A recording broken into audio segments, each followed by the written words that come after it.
Setelah menghapuskan Kesultanan Palembang pada tahun 1825 akibat kekalahan Sultan Mahmud Badarudin II, pemerintah kolonial Belanda mengambil langkah strategis untuk mengubah Palembang menjadi sebuah keresidenan.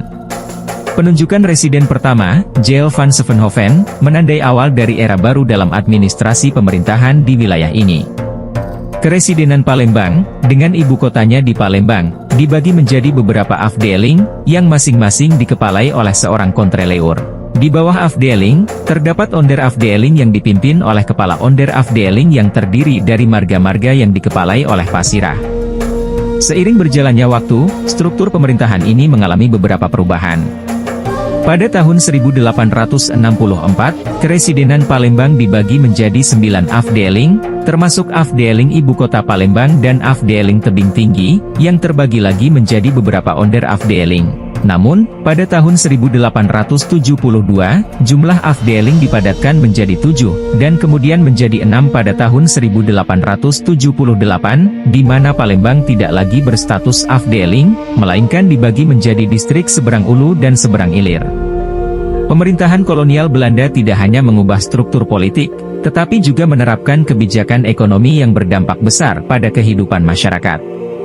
Salah satu kebijakan yang paling signifikan adalah sistem tanam paksa yang dimulai pada tahun 1830. Kebijakan ini mewajibkan para petani untuk menanam tanaman komersial seperti gula, kopi, dan rempah-rempah, serta menyerahkan sebagian hasil panen mereka kepada pemerintah kolonial. Akibatnya, banyak petani terpaksa mengurangi lahan yang digunakan untuk produksi pangan demi memenuhi kuota tanaman komersial yang ditetapkan. Hal ini menyebabkan penurunan produksi pangan lokal, mengancam ketahanan pangan masyarakat, dan membuat banyak petani terjebak dalam kesulitan keuangan dan utang. Selain itu, pajak yang tinggi juga diberlakukan untuk produk pertanian dan tanah, memberikan beban keuangan yang signifikan pada petani. Untuk mengontrol kegiatan ekonomi dan memastikan keuntungan bagi pemerintah kolonial, pajak perdagangan juga diterapkan. Kebijakan-kebijakan ini tidak hanya mengurangi otonomi masyarakat lokal, tetapi juga menciptakan ketergantungan ekonomi yang kuat pada pemerintah kolonial. Di bidang pendidikan, Belanda melakukan investasi dengan mendirikan sekolah-sekolah untuk anak-anak Belanda dan segelintir anak pribumi.